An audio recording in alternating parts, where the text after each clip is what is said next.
Les cadres des départements ministériels du Burkina Faso ont accueilli dans la soirée du 14 février 2024 une forte délégation malienne composée du ministre de l'administration territoriale et de la décentralisation, le colonel Abdoulaye Maïga, le ministre des Affaires étrangères Abdoulaye Diop et 5 autres ministres. Une rencontre organisée dans le cadre de la réunion des ministres de l'Alliance des États du Sahel tenue le jeudi 15 février 2024 à Ouagadougou, la capitale burkinabé.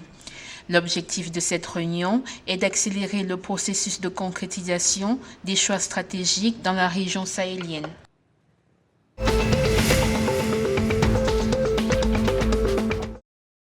Le vice-président Mahamadou Bawumia a ouvert la conférence portant sur l'impact humanitaire des mines antipersonnelles improvisées ce mardi 13 février 2024. Durant cette rencontre, il a appelé tous les pays membres du traité d'interdiction des mines à trouver une action urgente afin d'éviter les milliers de morts et de blessés résultant de la prolifération des mines terrestres. Ce traité vise à mettre fin aux souffrances et aux pertes causées par les mines antipersonnelles et compte actuellement 164 États, dont le Ghana.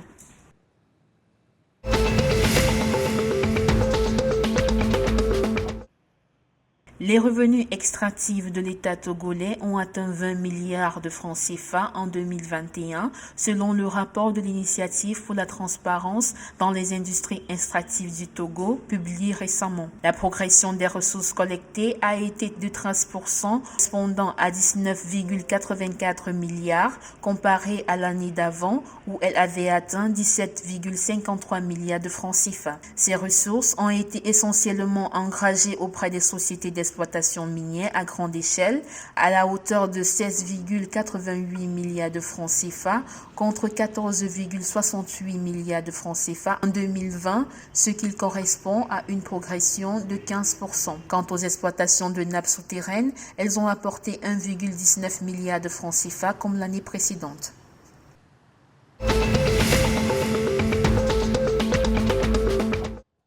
La chargée de mission à la direction générale de l'Office de radiodiffusion et télévision du Bénin, Annick Bali, a tiré sa référence mercredi 14 février à la suite d'une maladie. La triste nouvelle a été annoncée par le directeur général de l'ORTB.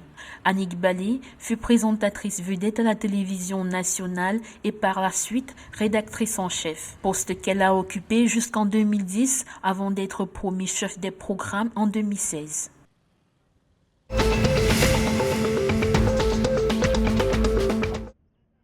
Le fondateur et entraîneur-chef de la Charles Carter Boxing, Charles Carter, a été élu président de la United Boxing Coaches Association of Ghana le jeudi 15 février à Accra, la capitale ghanéenne.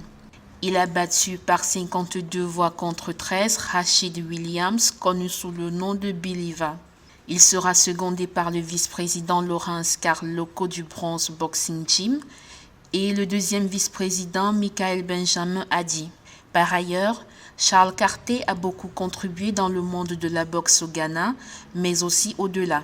La saison dernière, il a remporté la Ghana Professional Boxing League et était également le favori de la deuxième édition avant son arrêt.